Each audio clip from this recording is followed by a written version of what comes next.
All right, so we are going to talk about the Pilgrims and Puritans today. So you guys read about the Pilgrims yesterday. I want to get a quick overview so we can understand kind of the differences between the Pilgrims, who are going to be the first to settle in Massachusetts, and then the Puritans, who will come about 10 years later and set up the Massachusetts and the more well-known Massachusetts Bay Colony. All right, so here's a little bit of timeline. So we already know that Jamestown is the first successful colony we see, English colony we see in the New World. And then we'll see about 13 years later that the Pilgrims are going to come, and that's the more well-known story of the first settlers of America. And then 10 years later, we're going to see the Puritans also head to Massachusetts. And this is a map of this. So Plymouth colony is going to kind of be where that little hook is in Massachusetts, whereas the Massachusetts Bay Colony is going to take over pretty much the majority of the rest of it. So then after the Puritans get here, we are going to see the Salem witch trials, which is basically where they were accusing all the outcasts of being witches and literally sentencing them to death or putting them in jail forever. So it was a crazy time. We're going to get into that next week. So just overview of the Pilgrims. So Pilgrims were a group of Christians. They originally lived in England.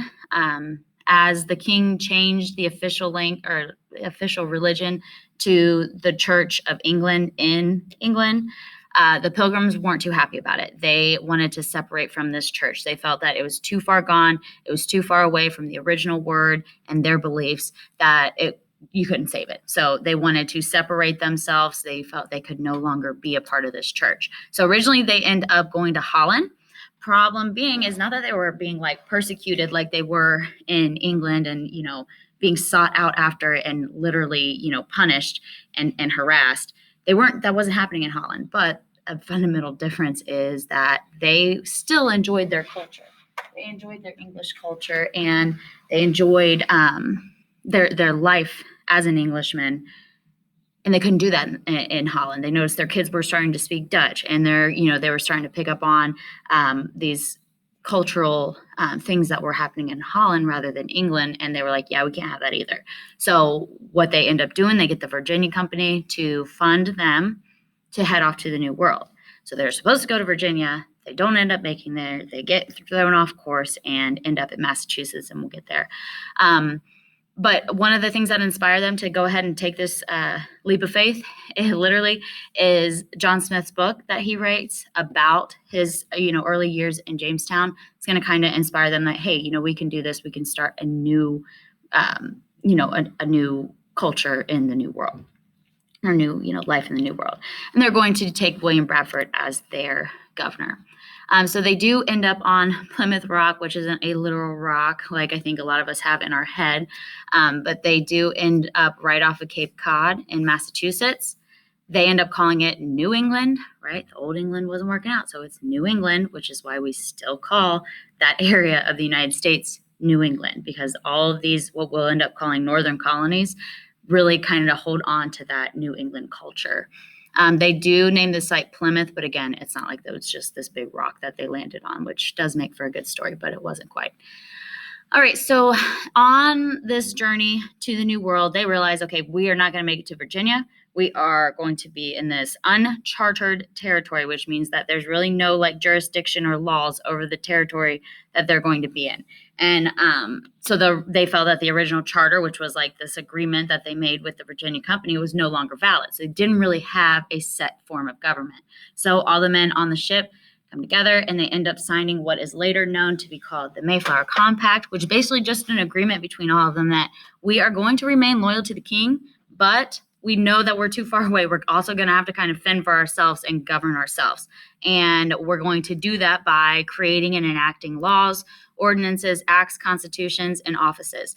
And those are a lot of the foundations of our current government. And that's, those ideas in the New World are going to continue, kind of sets a precedent for the rest of these settlers as we start creating more colonies in the name of England. So the ideas is that we're going to do all of these things for the good of the colony. We'll abide by these laws.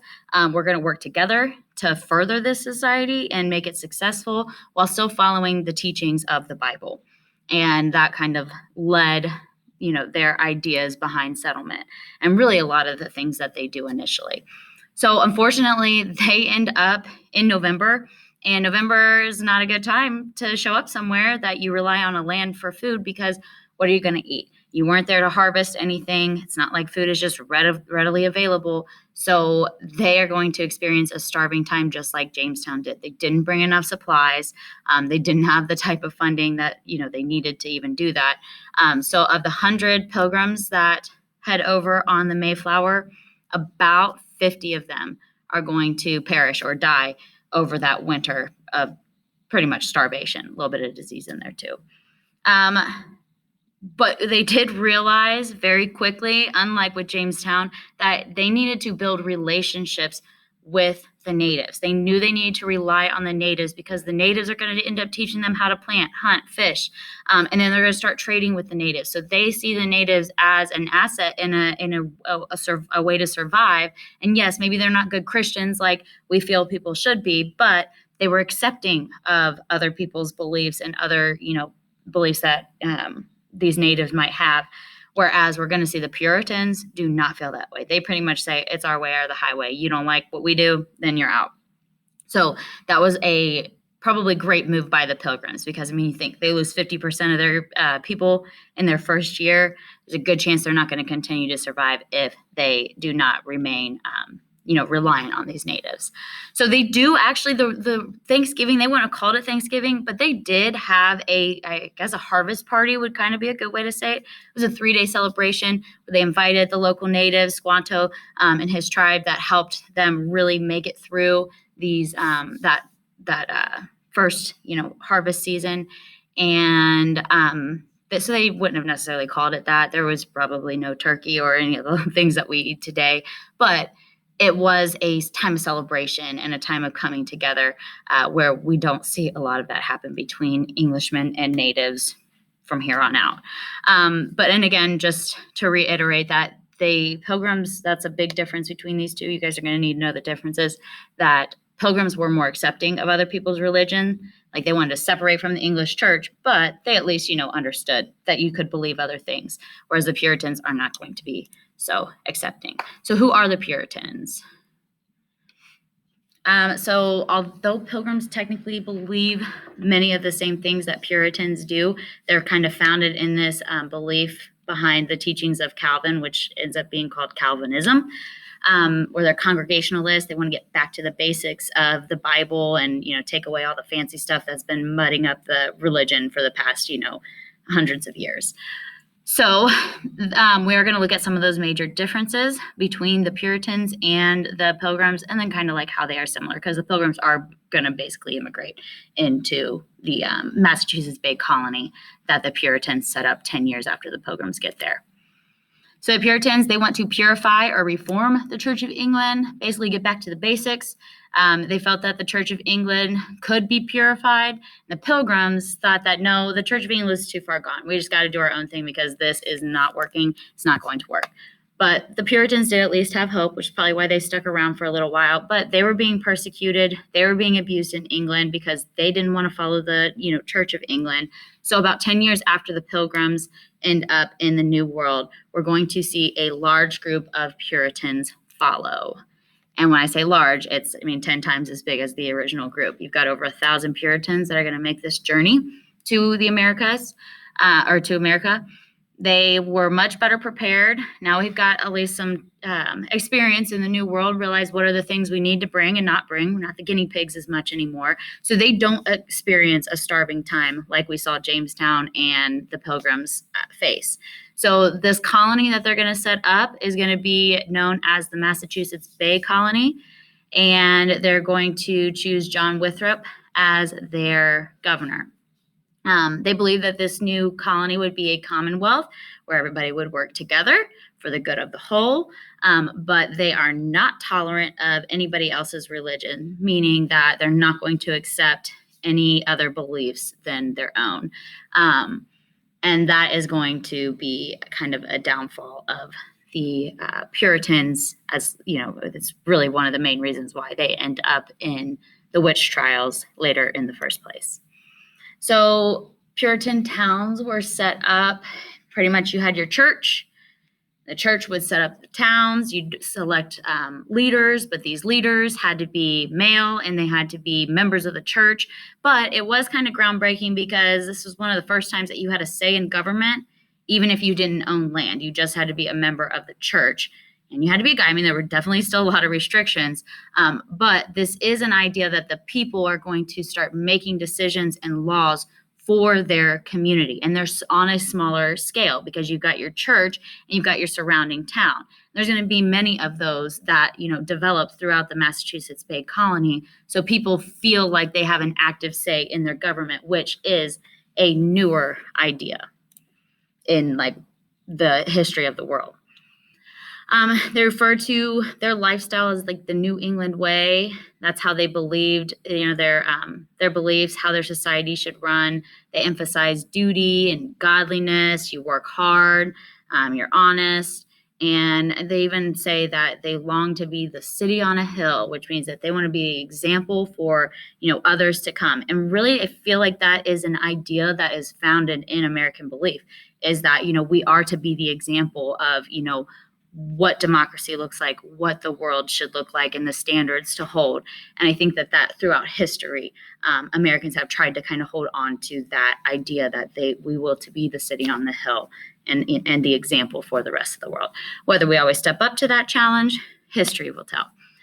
They did put a value on education, which is also going to be important for like the rest of American future, because you get to sit in a school right now for free. Well, I guess we're not literally sitting in a school right now, but you are being provided an education for free. If you are living in this country, you're a citizen in this country, you are guaranteed an education. That is founded in Puritan belief. Now, they thought that you needed to be educated because you needed to read your Bible, but those ideas that everybody should have access to the Bible or to the Word or to the laws, that is going to be something that sticks around in the Americas. Now, their intolerance of other religions, that where they realize is a downfall. So that's why we have separation of church and state. Anyways, so their success in the Massachusetts Bay Colony is going to lead to the rapid development of all of these, what we'll end up calling northern states or New England states, where you got New Hampshire, Massachusetts, Connecticut, and Rhode Island. And we're going to learn next week kind of how they end up being the most confusing part of your states test, because this is what everybody gets confused on.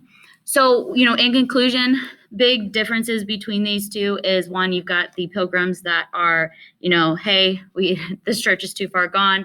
We got to get out of England. We're being persecuted. We tried it in Holland, didn't work out. We want to create our own society over here in the New World. Now, they felt relationships with the natives was important, whereas the Puritans are not going to feel that that's as important. It is going to be very hostile between the two. They kind of want to change them into believing what they believe, and that's not really, a good way to start off on the right foot. So that's Puritans, not really great relationships with the natives, whereas the Pilgrims did, and that's easy to remember because just think Thanksgiving, Pilgrims, right? Good relationship. It's not going to stay that way, but initially that's going to be a big, thing that unites them. They also believe differently as far as, tolerating religion. You got Puritans that are more tolerant. You got, Pilgrims are, Puritans not tolerant. They're not going to accept anybody else. And then just the pure size. The Pilgrims were a small group of separatists. They wanted to separate from the church, whereas the Puritans are like, no, like we can still keep some of it. Like it can be saved. We just need to purify it and, get back to the basics. But overall, they are going to set a lot of these values. You're going to see that the Pilgrims kind of end up being absorbed into the larger Massachusetts Bay Colony. And, then they're all just kind of known as Puritans from there. By history, they wouldn't call themselves that. So hopefully that gives you an idea of the differences and will help you on your assignment.